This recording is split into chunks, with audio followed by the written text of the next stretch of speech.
Tony, voilà, nous voilà devant la Grande Place De Bruxelles. Cette fameuse Grande Place de Bruxelles, qui est le centre du monde, le centre de l'univers connu. Il paraît que tu as sorti un livre, un nouveau livre, enfin ton livre tant attendu depuis... Il ne paraît pas, il est paru.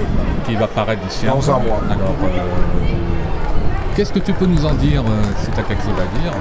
Eh bien, c'est un livre qui m'a pris environ presque 8 ans, 9 ans, je ne sais plus. Je me suis passionné pour la Grande Place de Bruxelles, car les maisons qui sont autour de la Grande Place de Bruxelles ont chacune du symbole. Et à un moment donné, eh bien, je me suis rendu compte qu'on pouvait les superposer avec les vertèbres.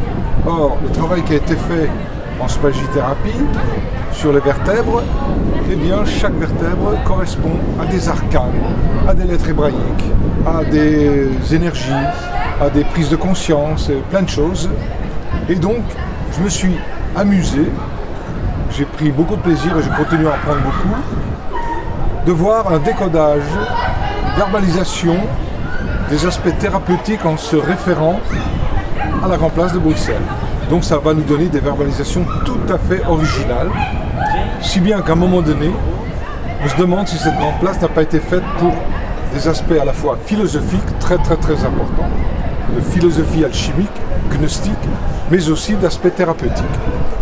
Oui, mais avant tout, il s'agit d'une place alchimique, non? Ça a été dit après ça, mais ça n'a pas toujours été dit comme ça. À un moment donné, bien sûr, on peut mettre de l'approche. Quand tu as commencé ce travail, oui, j'avais aucune référence. C'est l'alchimie qui t'a guidé. Hein? C'est l'alchimie qui t'a guidé. Ah oui, bien sûr. C'est d'abord le processus alchimique.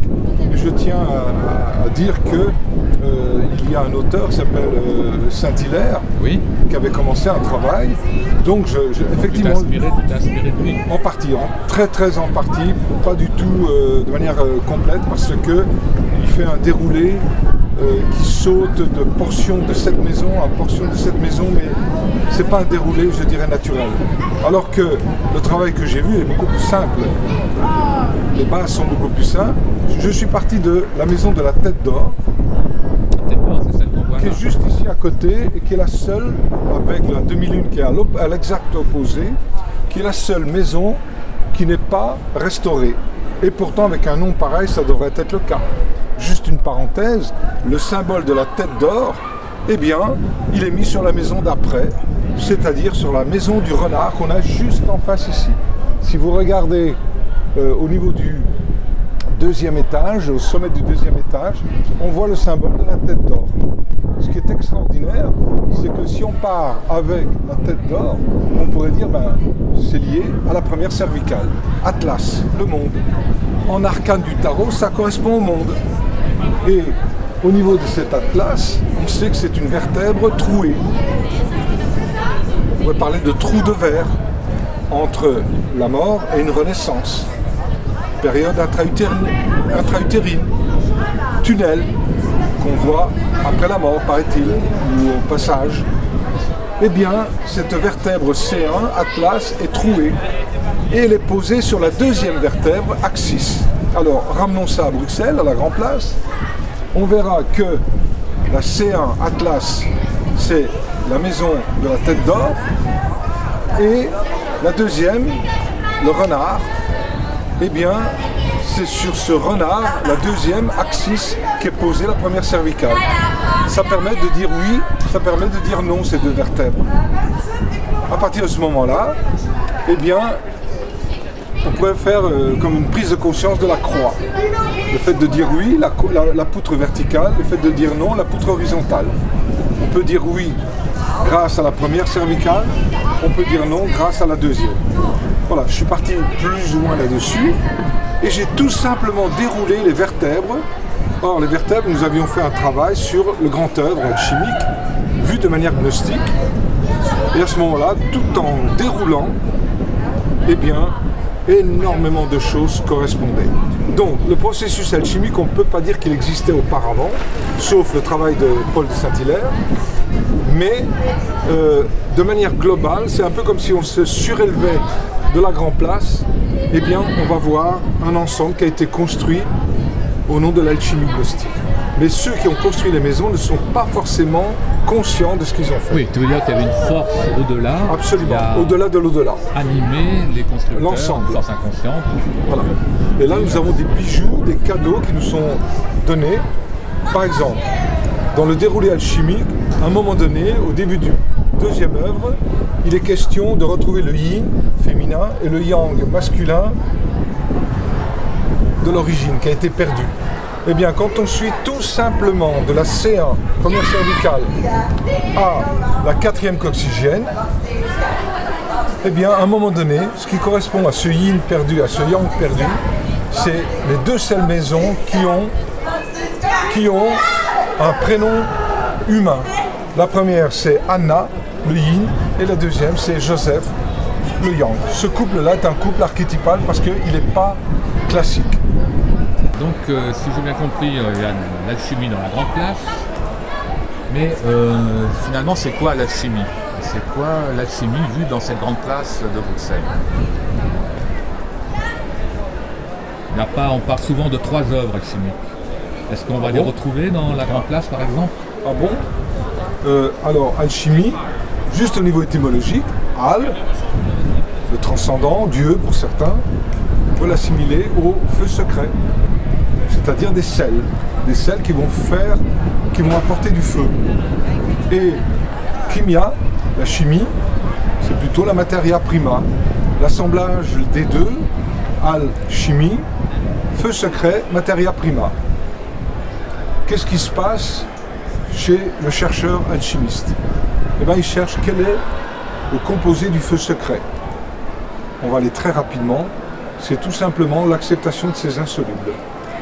Pas besoin d'aller faire des milliards d'initiations pour se rendre compte qu'il y a quelque chose d'insoluble au plus profond de nous-mêmes. C'est quoi un insoluble, justement? Un chaos intérieur. Ça te met dans une impossibilité de répondre. Nos problèmes, nos problématiques? Oui, mais aller plus loin que le problème, c'est-à-dire se rendre compte que tout problème, toute solution nous laisse gros gens comme devant. Donc ça réclame une autre attention par rapport à ce qui est vécu dans le quotidien, dans le présent. Saisir le présent, c'est impossible. Le passé, c'est fini. Il n'existe pas. L'avenir n'est pas encore là. Il n'existe pas. Il existe le présent. Alors essayons de saisir le présent. Ben, une fois qu'on veut le saisir, c'est déjà passé. Donc même le présent, on ne peut pas le prendre. Nous ne sommes ni passé, ni présent, ni avenir. Nous sommes dans une interrogation terrible. À partir de ce moment-là, nous sommes face à quelque chose d'impossible, d'insoluble. Et c'est cet impossible que nous devons regarder, en sachant qu'on ne peut pas le saisir. Donc ça crée un trouble intérieur, un chaos. Savoir que le mot chaos en grec veut dire pré-ordre. Donc avant l'ordre du passé, avant l'ordre de l'avenir, il y a un trouble. Et ce trouble, le fait de le savoir, sans rien projeter, sans rien solutionner, est un insoluble. C'est cet insoluble que j'assimile au feu secret. C'est fondamental. Et tout ça, on le trouve sur la grande place? Oui, et dans le livre que j'ai écrit, évidemment, j'en parle abondamment. Ah. Il va sortir quand? Début novembre. Il s'appelle comment? La grande place de Bruxelles en alchimie gnostique opérative.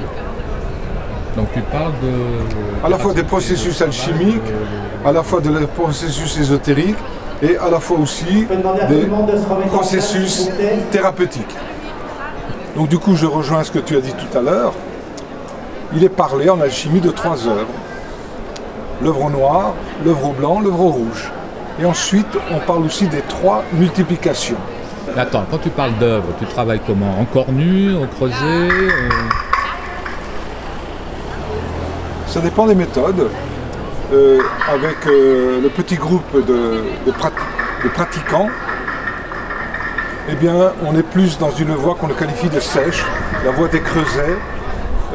Voilà, et on en apprend tous les jours, où on voit des matières changer de couleur, voilà, qui peuvent faire des correspondances.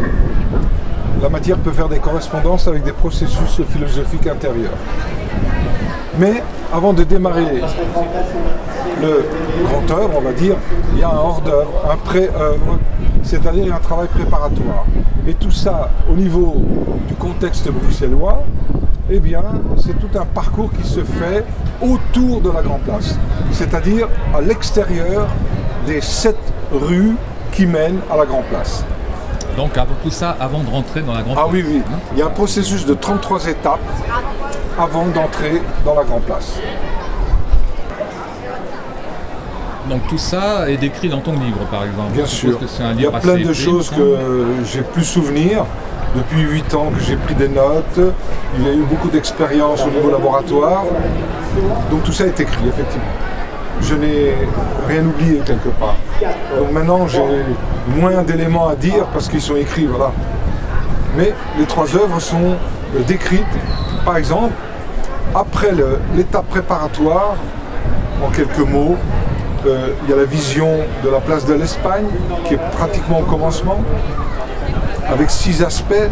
Donc Don Quichotte et son cheval, avec Sancho Panza et son âne, avec Béla Bartók et son aspect caché sous sa cape, sous son caput. Eh bien, ces 6 archétypes, on va les retrouver tout le long.